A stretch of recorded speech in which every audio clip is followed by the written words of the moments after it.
warahmatullahi wabarakatuh. Hai semuanya, semangat pagi. Bagaimana kabar kalian hari ini? Bu Guru harap kalian selalu sehat dan berbahagia selalu.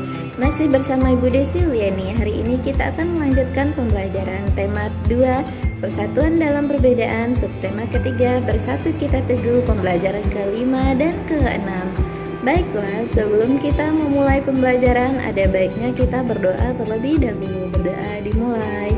A'udzubillahi minasyaitonirrajim. Bismillahirrahmanirrahim. Rabbi zidni ilma warzuqni fahma waj'alani minasyolihin. Amin. Shadaqallahul adzim. Mari kita simak video pembelajaran berikut ini. Bersatu Kita Teguh adalah semboyan bangsa Indonesia dalam mewujudkan persatuan dan kesatuan. Apakah kamu masih ingat arti dari semboyan tersebut? Apa makna semboyan tersebut jika dikaitkan dengan makna upaya mengembangkan kesejahteraan rakyat di awal masa kemerdekaan Indonesia? Ayo kita cari tahu. Upaya bangsa Indonesia meningkatkan kesejahteraan rakyat di awal masa kemerdekaan Indonesia. Pada awal berdirinya Republik Indonesia, keadaan ekonomi Indonesia sangat buruk. Hal ini disebabkan oleh berbagai hal, di antaranya harga barang-barang mahal akibat inflasi dan adanya blokade ekonomi oleh Belanda atau Nica. Berbagai upaya dilakukan oleh pemerintah beserta rakyat untuk meningkatkan kesejahteraan.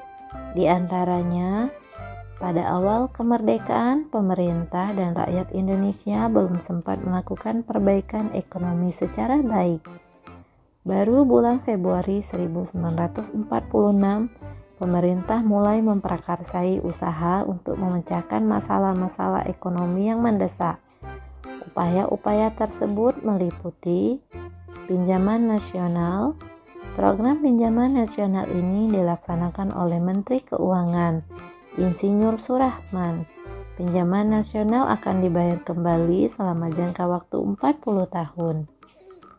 Konferensi Ekonomi. Konferensi ini dihadiri oleh para cendekiawan, para gubernur dan para pejabat lainnya yang bertanggung jawab langsung mengenai masalah ekonomi di Jawa. Konferensi ini dipimpin oleh Menteri Kemakmuran, Insinyur Darmawan Mangunkusumo. Tujuan konferensi ini untuk memperoleh kesepakatan yang bulat dalam menanggulangi masalah-masalah ekonomi yang mendesak, seperti masalah produksi dan distribusi makanan, sandang, serta status dan administrasi perkebunan. Pembentukan Badan Perancang Ekonomi. Pembentukan badan ini atas inisiatif Menteri Kemakmuran Dr. Aka Gani. Badan ini merupakan badan tetap yang bertugas membuat rencana pembangunan ekonomi untuk jangka waktu 2-3 tahun. Rencana Kasimo atau Kasimo Plan. Program ini disusun oleh Menteri Urusan Bahan Makanan I.J. Kasimo. Program ini berupa rencana produksi 3 tahun, 1948 sampai 1950, mengenai usaha swasembada pangan dengan beberapa petunjuk pelaksanaan yang praktis. Untuk meningkatkan produksi bahan pangan dalam program ini, Kasimo menyarankan agar menanami tanah kosong di Sumatera Timur seluas 281.277 hektar. Di Jawa dilakukan intensifikasi dengan menanam bibit unggul. Pencegahan penyembelihan hewan-hewan berperan penting bagi produksi pangan. Di setiap desa dibentuk kebun-kebun bibit dan kemudian dilakukan transmigrasi. Kemudian yaitu Persatuan Tenaga Ekonomi. Organisasi yang dipimpin BR Motik ini bertujuan untuk mengiatkan kembali partisipasi pengusaha swasta. Dengan dibentuknya PTE juga diharapkan dapat dan melenyapkan individualisasi di kalangan organisasi pedagang sehingga dapat memperkokoh ketahanan ekonomi bangsa Indonesia. Nah, anak-anak, Berdasarkan bacaan tadi, kalian tulislah kesimpulan dari teks tersebut menggunakan bagan di bawah ini. Kalian kerjakan di buku tugas kalian.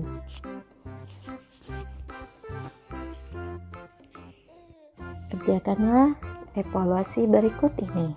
1. Apa yang kamu ketahui tentang kalimat efektif? Tuliskan ciri-ciri kalimat efektif. 2. Tuliskan 5 contoh kalimat efektif menggunakan kosakata baku. 3. Apakah kaitan antara ciri khusus makhluk hidup dengan karakteristik habitatnya? Jelaskan. 4. Tuliskan 4 contoh cara makhluk hidup beradaptasi dengan lingkungannya.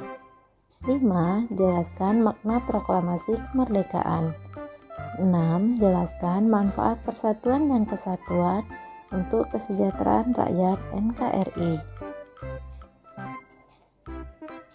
Kalian kerjakan di buku tugas kalian. Selamat mengerjakan anak-anak. Sekianlah video pembelajaran hari ini. Sampai bertemu di video pembelajaran berikutnya.